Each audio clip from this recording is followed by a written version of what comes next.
Sometime last year, I was holed up in my house for a whole day and night.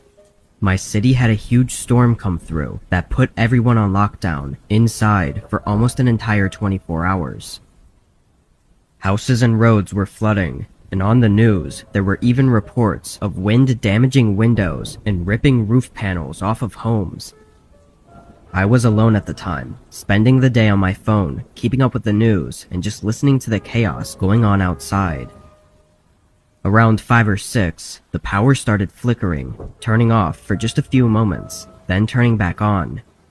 Then, maybe just an hour after this had started, the power fully shut off. I waited for a few minutes, expecting it to come back on, but after a while, I realized it probably wasn't going to come back until after the storm was over.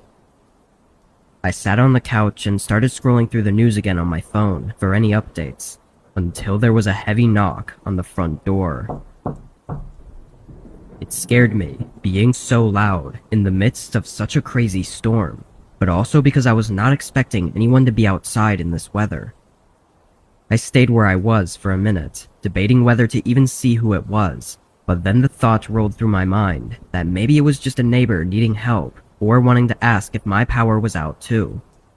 It was still absurd for anyone to be outside, but I went up to the door and looked out the peephole. Nobody was there. Perhaps I'd waited too long to check, but looking out, a really unnerving feeling came over me. I went back to the living room and opened a window, letting the minimal amount of light in from outside. I didn't have any way to charge my phone, and I didn't have a flashlight, so I kind of just sat there and stared out the window. Then, out of the blue, I swear I heard a voice outside. I swung my head around behind me, looking toward where I thought I'd heard it from, but of course, I couldn't hear it anymore. I waited again, but figured it had to have just been the wind making strange noises, so I turned back around. Almost right on cue though, I heard it again.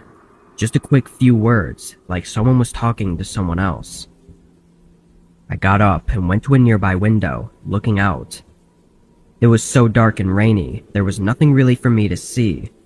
Still, I stared out into the rain, and a sudden flicker of lightning lit up the area for a second, and in that second, I made out a figure not far from my house.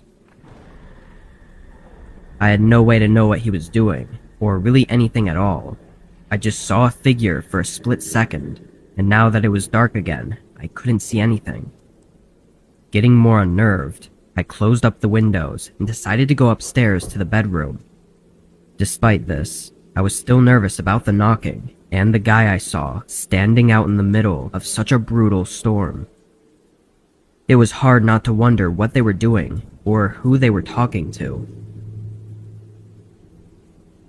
Hours went by, with nothing more happening, just the sound of the storm outside as I sat in the room.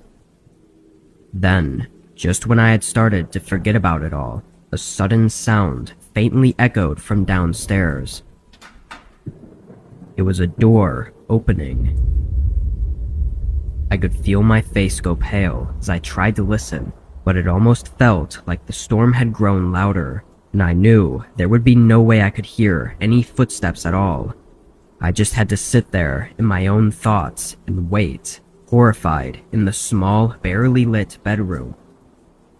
A minute passed, and then another, and eventually I got the courage to call 911, though I knew it'd be a long time for them to arrive. From the time I heard the door open to the time the police showed up, it had been over 30 minutes. And yet, there were no other sounds, and nobody ever came up to the room I was in.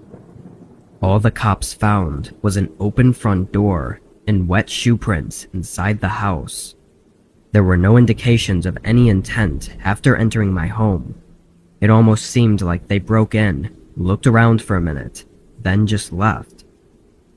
To this day, there's been no answers to the events of that night.